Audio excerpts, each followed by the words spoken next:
Muy buenas tardes a todas y a todos.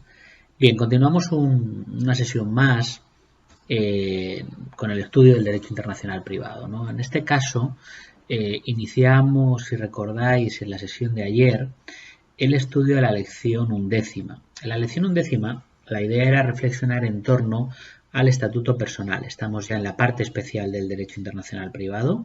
Estamos, os recuerdo, en busca y captura de la lex causae, de la ley que resuelve el fondo del asunto en las diferentes materias patrimoniales y personales que conforman, ¿no?, el derecho internacional privado español, ¿no? Ayer iniciamos el estudio de esta lección undécima reflexionando en torno, tratando de dar respuesta a una serie de preguntas, ¿no? La primera y fundamental es cuál es la ley aplicable al estatuto personal. Recordar que sobre la base del artículo 9, concreto regla general del 9.1, dábamos por buena esa noción latina de que la ley personal correspondiente a las personas físicas viene determinada por su nacionalidad, que cuando tenemos un problema relacionado con la nacionalidad, porque el sujeto bien carece de nacionalidad, bien el sujeto ostenta más de una nacionalidad, tenemos que acudir a los artículos 9, 9, 9, 10 y tratar de dar respuesta de una forma muy sencilla. La ausencia de nacionalidad implica que nos iremos a la ley de la residencia habitual del sujeto, pensar que todo lo que en derecho internacional privado no es nacionalidad es residencia habitual, es domicilio o residencia habitual, ¿de acuerdo? Y en segundo lugar, aquel sujeto que ostenta dos o más nacionalidades, bueno, pues tendríamos que jugar con ese criterio que nuestro legislador en el artículo 9, en particular si recordáis, el artículo 9.9 nos llevaba a trabajar bueno, pues los supuestos de múltiple nacionalidad, buscando la prevalencia o no de una nacionalidad sobre otra, y nos decía, si ese sujeto que ostenta dos o más nacionalidades, una de ellas es la española, la ley española será la ley, evidentemente, que prevalezca, es decir, la ley que nos sirva a los efectos de resolver cualquier problema relativo a la nacionalidad. Luego siempre el 9.1 irá acompañado del 9.9 o 9.10, o bien el 9.2, 3, 4, 5, 6, 7 u 8, los problemas particulares relativos al estatuto personal, irán acompañados del 9.9 o 9.10. Cuando el sujeto ostentaba varias nacionalidades, nos dice el artículo 9.9, y ninguna de ellas es una nacionalidad española, en ese caso concreto haremos o daremos por buena la idea de que la ley aplicable será la ley de su residencia habitual, coincida o no, y esto es importante, con alguna de las nacionalidades que ostente el sujeto, ¿de acuerdo? Bien. Hablábamos también ayer, si recordáis, de la ley aplicable a la existencia y la extinción de la personalidad y de los derechos de la personalidad. En particular, nos centramos, a través del estudio del Convenio de Múnich de 1980, en la problemática que todavía está presente, ¿no?, en relación con el derecho al nombre y apellidos, ¿de acuerdo? Es muy importante que esa idea de la fuerza erga omnes, de la existencia de una norma de aplicación universal, os quede clara, ¿de acuerdo? Tenéis que daros cuenta que a partir de ahora, instrumentos convencionales e instrumentos propios del derecho de la Unión Europea, reglamentos comunitarios, vamos a decir en más de una ocasión que tienen un alcance universal, una fuerza erga omnes. Eso en la práctica se traduce en lo siguiente. La fuerza erga omnes, el hecho de que una norma sea de aplicación universal, significa que será de aplicación independientemente de aquel sujeto que la sufra sea nacional de un Estado, no signatario, no firmante de ese instrumento normativo o no vinculado por ese reglamento de la Unión Europea. Basta con que la autoridad pública que tenga que aplicar esa norma, el reglamento o el convenio en cuestión, sea nacional de un Estado que sí que es parte de ese instrumento normativo, de ese convenio, o que sí que ha quedado vinculado por ese reglamento de la Unión Europea. Bien, la sesión de hoy vamos a tratar de dar respuesta a una pregunta. La última pregunta que nos planteamos en esta lección undécima, ¿no?, porque aquí es donde vamos a terminar. pequeño inciso, todo aquello que en el programa quede recogido y que no esté bueno, pues en los vídeos que yo aquí os voy grabando puntualmente sesión tras sesión, evidentemente es una materia que no se va a abordar, ¿de acuerdo? En particular, aquí todo lo relativo a la Asociación Internacional de Menores no lo vamos a abordar. ¿Por qué? Porque entiendo que hay otras cuestiones que me parecen mucho más interesantes y que creo que debemos detenernos en ellas. Es decir, si alguno en alguna ocasión se encuentra en la tesitura de tener que resolver un problema de este calado, pues ya sabéis que podéis perfectamente contar conmigo y con el resto de profesoras del área para poder resolveros cualquier duda que tengáis, ¿de acuerdo? Bien, y ojalá pues una vez que pasemos esta situación del confinamiento podamos volver a las clases reales, pues yo creo que ya para el curso académico que viene pues podamos organizar algún seminario donde podamos reflexionar sobre bueno pues esos temas que no se han podido abordar en profundidad por las cuestiones lógicas del tiempo que tenemos y que bueno pues ahí de forma voluntaria todos aquellos que queráis pues podéis acercaros y podéis trabajarlos, y uno de ellos puede ser perfectamente la Asociación Internacional de Menores. Bien, os decía que la pregunta a la que vamos a tratar de resolver es cuál sería la ley aplicable para determinar la capacidad de las personas y las circunstancias limitativas y modificativas de la capacidad. Capacidad, incapacitación, declaración de ausencia, protección de incapaces, etcétera, etcétera. Mirad, cuando hablamos de la capacidad, tenéis que tener en cuenta que hay una regla general. La regla general, evidentemente, viene determinada por el artículo 9.1 del Código Civil. El artículo 9.1 del Código Civil es el que nos dice que, en materia de capacidad, la ley aplicable, lógicamente, vendrá determinada por la nacionalidad del sujeto. Bien, perfecto. Ahora bien, existe una excepción a esta regla general de la capacidad. Es lo que llamamos la excepción de interés nacional. Además, la excepción de interés nacional, que yo creo que deberíais de anotarla ahí en el 9.1, yo me haría una notita que diga, ojo, porque las cuestiones de capacidad como regla general están aquí, pero existe una excepción que es la que viene determinada por lo que llamamos la excepción de interés nacional, que es una creación jurisprudencial francesa, ¿no? de la Corte de Casación francesa, ¿no? La excepción viene en relación con la capacidad para contratar, ¿de acuerdo? La capacidad para contratar.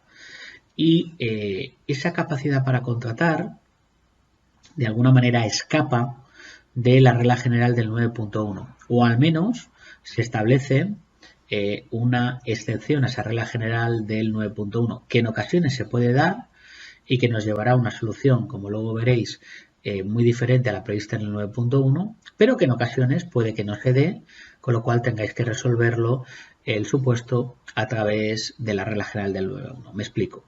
La excepción de interés nacional o cláusula de interés nacional es una excepción en el ámbito de la capacidad para contratar. Se trata de no aplicar la ley nacional del sujeto, sino buscar la aplicación de otra ley diferente. Es una excepción que crea, como os decía, la Corte de Casación francesa a través del caso Lizardi. Lizardi, L-I-Z-A-R-D-I, el caso Lizardi. El caso Lizardi es un caso que se plantea en el año 1861. En concreto, pues se le da el nombre al protagonista de este asunto, que es el señor Lizardi. Lizardi era un mexicano, ciudadano de nacionalidad mexicana, de 22 años de edad. Importante que en la época en la que se plantea el supuesto, Lizardi, conforme al ordenamiento jurídico mexicano, él era menor de edad, en la medida en que entonces en México la mayoría de edad se cifraba en los 25 años. El señor Lizardi se dedicaba a la compraventa de piedras preciosas, de alhajas, de joyas, etcétera, ¿no? Por medio mundo, y luego lo que hacía era, en México, pues montaba pequeñas, hacía joyas de artesanía y lo vendía, pues eso, como producto artesanal mexicano, ¿no? Con ocasión de un contrato de compraventa con un joyero francés, le compra una serie de piedras semipreciosas, preciosas, etcétera, ¿no? Unas alhajas, tal, y regresa a su país. Cuando llega el momento en el que el señor Lizardi tiene que pagarle al joyero francés, el joyero francés recibe una negativa por parte del señor Lizardi. En concreto no por parte del señor Lizardi, sino por parte del tutor del señor Lizardi, Claro, el joyero francés se lleva una sorpresa mayúscula, ¿no? Dice, bueno, como el tutor, ¿esto qué es?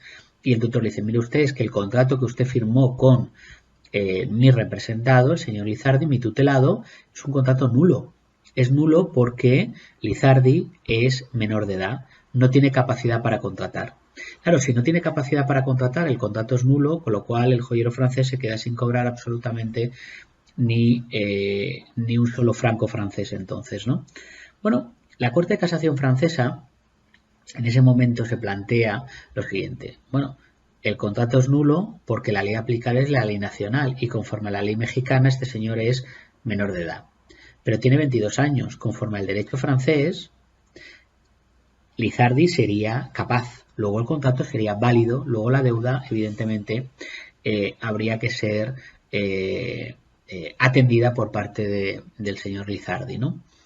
En este caso concreto, lo que la Corte de Casación francesa se inventa es la famosa doctrina del interés nacional. Dice, mire usted, como lo que tenemos que hacer es favorecer la seguridad jurídica en el comercio internacional, en estos casos concretos, lo que vamos a hacer va a ser, en vez de aplicar la ley nacional del sujeto, aplicaremos la ley del lugar de celebración del contrato. En este caso, yo os decía que el contrato se había suscrito en territorio francés. Luego que la ley aplicable, en este caso, sea la ley francesa. La excepción de interés nacional, daros cuenta que es el prototipo de respuesta judicial que se construye de abajo hacia arriba. Es decir, tengo claro cuál es el fallo, el contrato tiene que ser válido, voy a ver conforme a qué ley le puedo dar validez al contrato, le doy validez conforme a la ley francesa. La ley francesa es la ley del lugar donde se ha celebrado el contrato. Luego entiendo que en aquellos casos en los que haya que favorecer el tráfico comercial internacional, la seguridad jurídica, sobre todo, hablamos de comercio internacional donde en muchas ocasiones es muy difícil conocer a la otra parte, ¿no? La contratación entre ausentes en el ámbito del comercio internacional es algo muy habitual, ¿no? Bueno, pues nos vamos a ir entonces a la aplicación de la ley del lugar de celebración y no a la ley de la nacionalidad del sujeto del que se duda que tenga capacidad o no, ¿vale? ¿Dónde está contemplada la excepción de interés nacional? La tenemos básicamente en dos preceptos. La tenemos en el artículo 10.8 del Código Civil. ¿Por qué en el 10 y no en el 9? Porque hablamos de capacidad para contratar. Y evidentemente todo lo que signifique contratación internacional es una materia patrimonial, tiene su encaje, como bien sabéis, en el artículo 10, no en el 9, ¿vale? Y la tenemos también contemplada en una norma de rango jerárquico superior al 10.8, en concreto en un reglamento europeo, el reglamento Roma 1 en números latinos, ¿no? Romanos, no latinos. ¿Por qué Roma 1? Roma 1 porque este reglamento viene del viejo Convenio de Roma del año 80 sobre ley aplicable a obligaciones contractuales. Todo lo que sean normas, reglamentos europeos, lo he dicho en alguna ocasión en clase, que la denominación sea Roma, Roma 1, Roma 2 en materia de obligaciones contractuales, 3 en materia de ley aplicable, separación judicial o divorcio, evidentemente son normas de ley aplicable y que beben del Convenio de Roma del 80 y sobre todo que van a beber de un principio clave que se articula en ese viejo Convenio de Roma del 80, el principio de autonomía de la voluntad. Lo iréis descubriendo a medida que vayamos entrando en materia. Cuando hablamos de Bruselas 1, Bruselas 1 bis, Bruselas 2 bis, estamos hablando de normas de competencia judicial internacional que tienen su origen, como bien sabéis, en el viejo Convenio de Bruselas del 68. En este caso concreto, 10.8 del Código Civil, artículo 13 del Reglamento Roma 1. Yo lo primero que haría sería en el 18 y en el 13 anotarme excepción de interés nacional. Vamos a ver, para que se pueda aplicar el artículo 13 de Roma 1 o el 18 del Código Civil es necesario que se cumplan una serie de requisitos, de condiciones que establecen cada uno de los preceptos. Si esas condiciones se dan, se producen, evidentemente se podrá aplicar la excepción de interés nacional. No se pueden aplicar a la vez el 18 y el 13. O aplicas el 13 o aplicas el 10.8. De hecho, es que es imposible que se puedan aplicar a la vez. Primero plantearos la aplicación del 13, Roma 1, en su defecto el 10.8. Si llegáis a la conclusión que ni 13 ni 18, tendréis que resolver el supuesto no con la ley del lugar de celebración del contrato, sino con la ley nacional del sujeto, es decir, con la regla general del 9.1. El artículo 10.8, fijaros, lo tengo aquí delante, estamos hablando de página 965 y 966 de vuestros materiales, ¿no? Nos dice el legislador en el 18 que serán válidos a efectos del ordenamiento jurídico español los contratos onerosos celebrados en España por extranjero incapaz según su ley nacional, si la causa de la incapacidad no estuviera reconocida en la legislación española. Esta regla no se aplicará a los contratos relativos a inmuebles situados en el extranjero. Bien, el 10.8, que recoge, como os decía, la excepción de interés nacional y que nos lleva a la aplicación de la ley del lugar de celebración del contrato, al final lo que nos está hablando es que para poder aplicarse, primero debemos estar ante contratos onerosos, primera condición, primer requisito, bien subrayado ahí. Segundo, contratos que se hayan celebrado en España. El lugar de celebración tiene que ser el territorio español. Y finalmente, deciros que está pensado este 10.8 porque no especifica, fijaros, que no especifica el legislador, está pensado tanto para personas físicas como para personas jurídicas, ¿de acuerdo? Personas físicas y personas jurídicas. Si os vais al reglamento Roma 1, el reglamento Roma 1 debe estar al inicio, Mirad, el reglamento lo tenéis, si os vais al índice, las primeras normas, Lo tenemos en, a ver, aquí, página 126 y siguientes, ¿no? En concreto, vamos a ver, aquí, 142. Mirad, en el artículo 142, el artículo 13 dice incapacidad, anotar ahí excepción de interés nacional. Si no se puede aplicar el 13, poneros ahí, me voy al 18 del Código Civil. Y en el 18 poneros que si he llegado hasta aquí es porque no he aplicado el 13 y si no puedo aplicar el 18 me tendré que volver al 9.1 del Código Civil, ¿no? Fijaros que el artículo 13 dice, en los contratos celebrados entre personas que se encuentren en un mismo país, las personas físicas que gocen de capacidad de conformidad con la ley de ese país solo podrán invocar su incapacidad, es decir, son incapaces, con lo cual aplico la ley del lugar de celebración, incapacidad resultante de la ley de otro país, si en el momento de la celebración del contrato la otra parte hubiera conocido tal incapacidad o la hubiera ignorado en virtud de negligencia por su parte. El artículo 13 es mucho más preciso. Fijaros que habla de que contratos celebrados entre personas que se encuentren en un mismo país, en un mismo estado. Recordar que lo que hacía el 18 del Código Civil era hablarnos de qué, de contratos que se celebren en España. Aquí nos habla de contratos celebrados o personas que se encuentren, que van a celebrar el contrato en un mismo país, ¿vale? La primera idea. La segunda idea es que habla solo de personas físicas, mientras que el 10.8 recordar que no diferenciaba, hablaba de personas. Luego tanto cabían las físicas como las jurídicas. Aquí no, porque aquí concreta expresamente y nos está hablando en todo momento de personas físicas que gocen de capacidad tal. Y luego, en último lugar, algo que el 18 del Código Civil no hace, pero sí el 13 de Roma 1, es que de alguna manera lo que nos dice es, ojo, que es necesario que exista una cierta actividad cognoscitiva, es decir, que se haya hecho algo por parte de aquel que invoca la excepción de interés nacional para descubrir si realmente el sujeto tenía capacidad o no. Es decir, lo que no cabe es que se haya actuado de mala fe a sabiendas. El 13 habla de imprudencia, que haya cierta imprudencia, ¿verdad? El viejo convenio de Roma del 80, en concreto, ese era el artículo 11. Por curiosidad, si queréis podéis recurrir a él, artículo 11, Convenio de Roma 1980, no hablaba de negligencia como ahora, hablaba de imprudencia, ¿de acuerdo? De imprudencia. Nuestro reglamento Roma 1, fijaros que nos habla en todo momento de, bueno, en el momento de celebración del contrato la otra parte hubiera conocido tal incapacidad, la hubiera en virtud de negligencia. Por su parte, se exige cierta negligencia, cierta imprudencia por parte de aquel que alega esa excepción de interés nacional. Bastaría para poder justificar esa negligencia o imprudencia, bueno, pues que, mire usted, yo es que hice todo lo posible. Le pedí, por ejemplo, una copia de su pasaporte, le pedí una copia de los estatutos de de la sociedad para poder justificar que él era el representante de la misma. Pero es que yo desconocía, bueno, pues que era un ciudadano de nacionalidad mexicana, como el caso de Lizardi, y que, bueno, pues que conforme a su ordenamiento jurídico, pues era menor de edad, ¿no?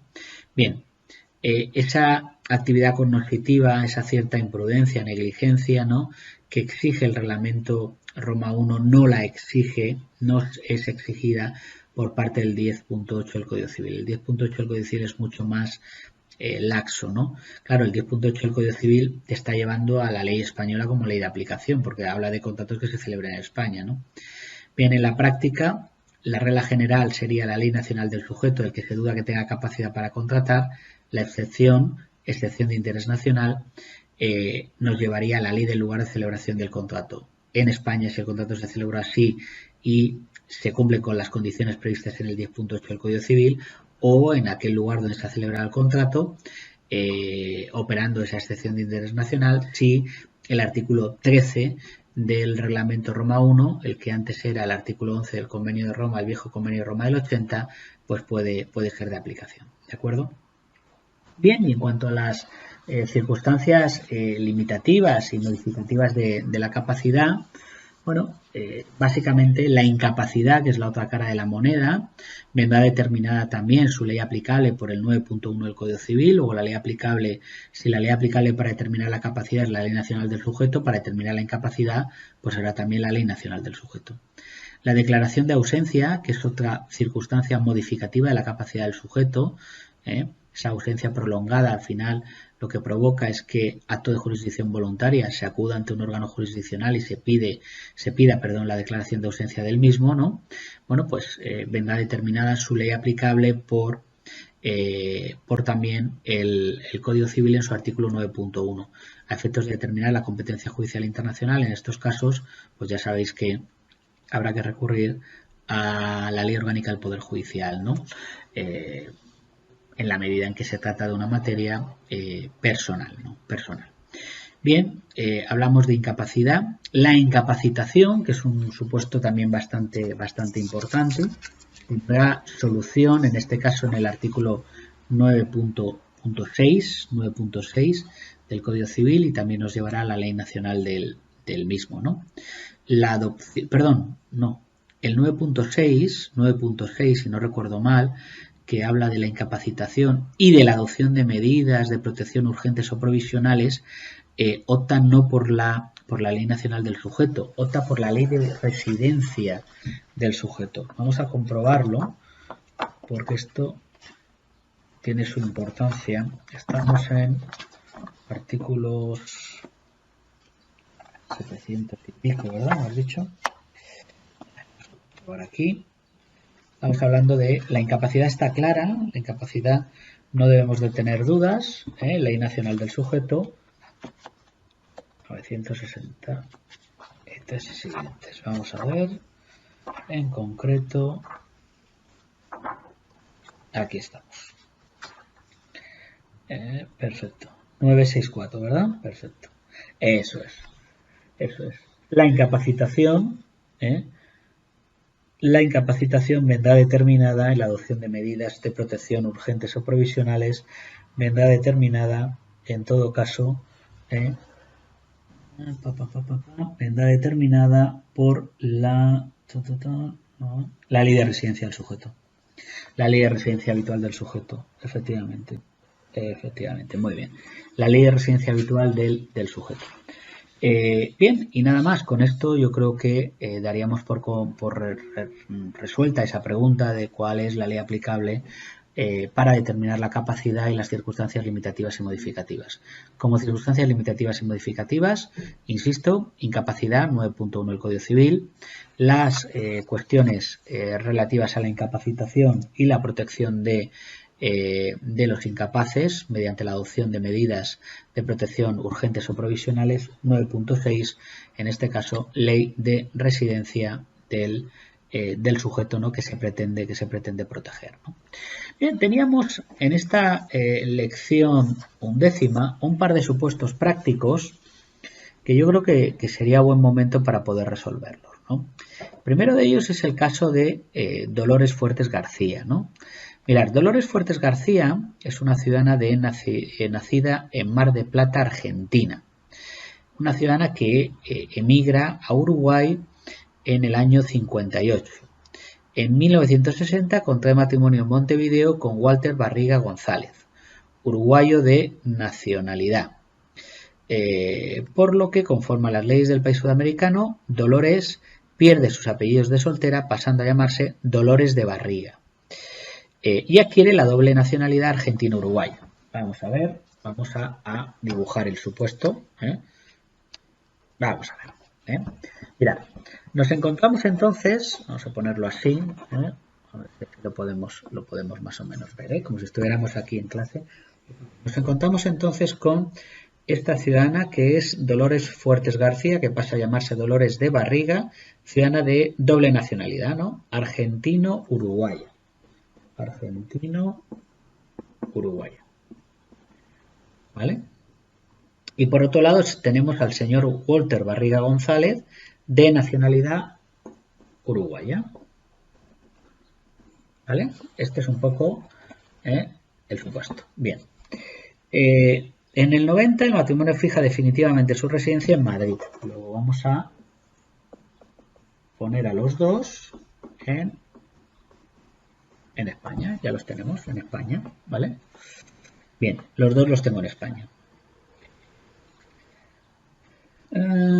Y Dolores, ante las continuas chanzas que sujeta en el vecindario, decide recuperar sus apellidos de soltera, sus apellidos originales, para los cuales acude al Registro Civil de Madrid. Walter se opone y pretende que Dolores siga disfrutando de un apellido de tanta alcurnia como Barriga. Bueno, tengo a la señora demandante y tengo al señor como parte demandada. El demandante es la ciudadana de nacionalidad argentino-uruguaya con residencia en España. La parte demandada será el ciudadano uruguayo con residencia en territorio español. ¿Vale? Nos preguntamos primero si es competente el juez encargado del registro civil para llevar a cabo un acto de tal envergadura, es decir, para recuperar esos apellidos. Y segundo, ¿qué ley sería finalmente aplicada? Bueno, evidentemente estamos ante una situación privada internacional, en este caso una materia personal, una cuestión relativa al derecho al nombre y apellidos, y a los efectos de determinar la competencia judicial internacional, al tratarse de esa materia personal, tendríamos que acudir a la Ley Orgánica del Poder Judicial del año 2015. ¿Vale? Ley Orgánica del Poder Judicial año 2015. Si os vais a la Ley Orgánica del Poder Judicial año 2015, yo aquí veo dos criterios atributivos de competencia. Recordad cómo funciona la Ley Orgánica. La Ley Orgánica, vosotros lo que tenéis que hacer es buscar la acumulación de foros de competencia. El primero que yo veo aquí, empiezo por el 22, descarto el 22 sin ninguna duda, 22 bis también, pero no el 22 ter, ¿vale? No el 22 ter, quizás hasta el 22 bis cuando dice que se opone, 22 bis. 22 bis, si yo entiendo que eso sería sumisión tácita, podría ser el primero. El 22 ter, sin ninguna duda, domicilio. Ahora os enseño la pizarra del demandado en España, ¿vale? Estos dos, sin ninguna duda, 22 bis, si entendéis que hay una sumisión tácita, porque decimos que se opone, y 22 ter, domicilio del demandado en territorio español. Perfecto. Y luego yo me iría al 22 quater, porque yo creo que aquí hay algún foro de competencia. Mirad, 22 quater, letra C, cuando habla de relaciones personales y patrimoniales entre cónyuges. Es una relación personal entre cónyuges. El que demanda a ella, lo demanda a él para recuperar su apellido, sus apellidos de soltera, ¿no? Y dice que serán competentes los tribunales españoles cuando ambos cónyuges posean residencia habitual en España al tiempo de interposición de la demanda, o cuando hayan tenido en España su última residencia habitual y uno de ellos reside allí, o cuando España sea la residencia habitual del demandado. Es que al final los dos residen en territorio español, el demandado reside en España, luego el 22 quater letra C nos lleva también a España. Luego, ¿son competentes los tribunales españoles? Sin ninguna duda, sí. Y tengo 22 bis 22 ter y 22 quater letra C como criterios atributivos de competencia. ¿Vale? Segunda cuestión que se plantea, la ley aplicable. Respecto de la ley aplicable, el jus, ¿vale? Lo vamos a hacer bien. Es decir, lo primero que tenéis que hacer que es, como estamos ante una materia, os lo voy a enseñar en cuanto lo escriba, ¿vale? Como estamos ante una materia personal, lo primero que vais a hacer es os situáis en el Código Civil, en concreto en el artículo 9. ¿De acuerdo?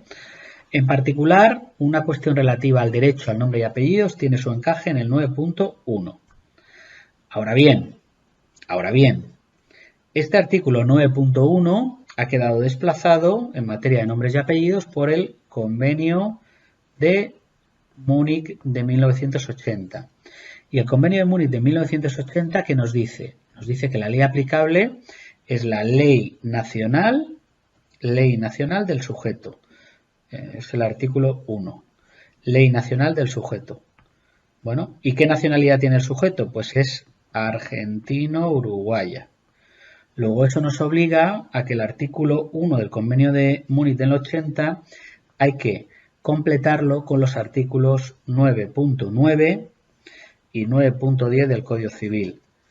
De manera que, como el sujeto tiene dos nacionalidades y ninguna de ellas es española, la ley aplicable será la ley de su residencia habitual. Como reside en España, en este caso concreto, el derecho aplicable es el derecho español. Repito, mirad. De entrada, partimos siempre del Código Civil a efectos de ley aplicable.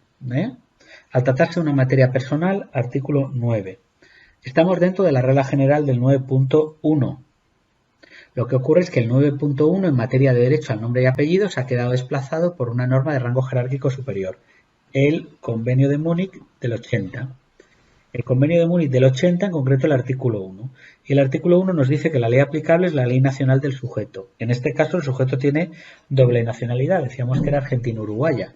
Luego necesitamos de los artículos 9.9 y 9.10 para resolver un problema de múltiple nacionalidad. Y el 9.9 en conexión con el 9.10 que decía, cuando el sujeto ostente dos o más nacionalidades, si una de ellas es española, la ley aplicable será la española, si ninguna es española, la ley aplicable es la ley de su residencia habitual. Como ninguna es española, iremos a su ley de residencia, al reside en España, luego ley aplicable, la ley española. La ley española. ¿De acuerdo? Esto es lo malo porque todo al revés, ¿no? No sé si esto va a ser muy efectivo, esto de la pizarra. Me he comprado la pizarra esta mañana para ver si ayudaba a dar las clases, pero no sé yo si va a ser mejor o peor. Bueno, vamos a intentarlo, ¿no? Bueno, vamos con el segundo. Luego entonces, tribunales competentes los españoles, ley orgánica del Poder Judicial 22 bis ter quater c y ley aplicable, la ley española 9.1, desplazado por el Convenio de Múnich del 80, artículo 1, y este más 9.9, 9.10, que nos llevaría como ley aplicable a la ley española, que es el lugar de residencia del sujeto. Bien, vamos con el segundo caso, vamos con el segundo supuesto. Vamos a ver si aquí podemos de nuevo también utilizar la pizarra, o esto va a ser más un engorro, ¿vale? Bien, el segundo caso dice Pierre Calou, empresario nacido en Francia, emigra en su niñez a España, con lo que adquiere la condición de doble nacionalidad francesa-española. Entonces tengo aquí un sujeto que tiene nacionalidad francesa y nacionalidad española, ¿vale? Nacionalidad francesa y nacionalidad española. Bien. Creo que tengo que escribir más grande para que se pueda leer mejor. Nacionalidad francesa y española. Perfecto. Tras diferentes vicisitudes sufridas en su vida, Pierre desaparece en el curso de un viaje de placer por el Caribe. La persona con la que convivía maritalmente, una tal Mary Flowers, solicita de un juez español la declaración de ausencia del desaparecido. Tengo aquí una declaración de ausencia. declaración de ausencia.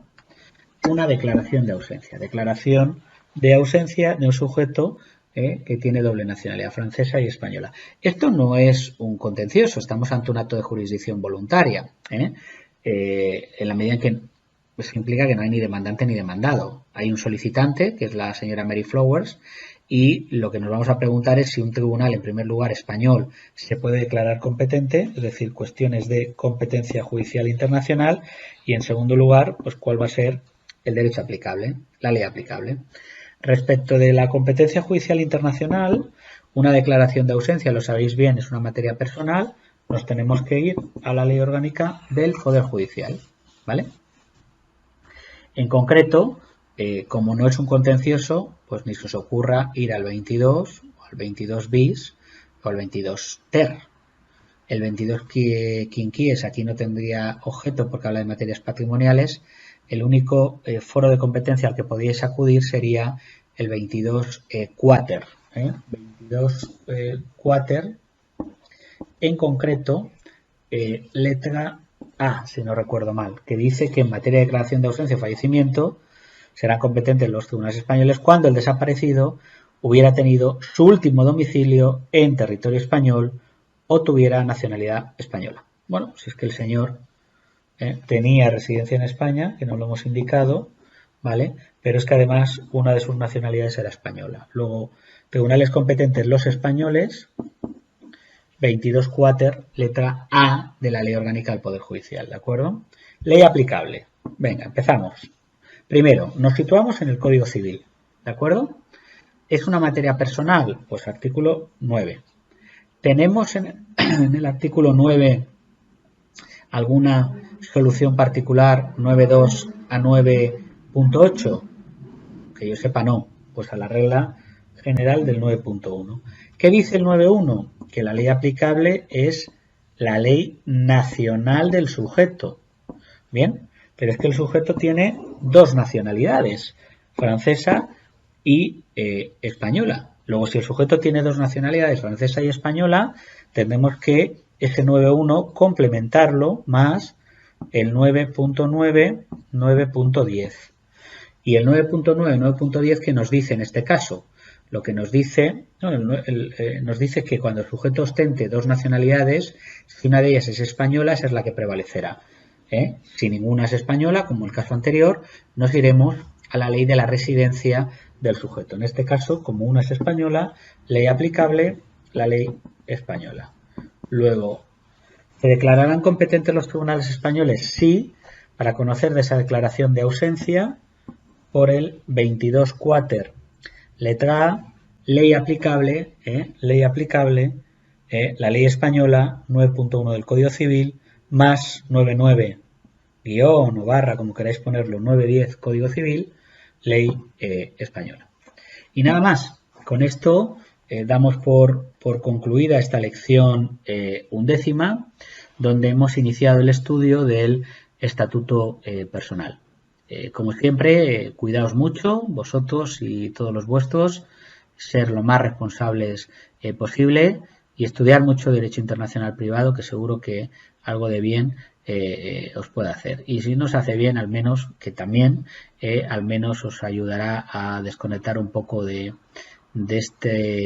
estos días y de este momento que estamos viviendo tan complejo. Muy bien, la semana que viene más y mejor. Hasta luego.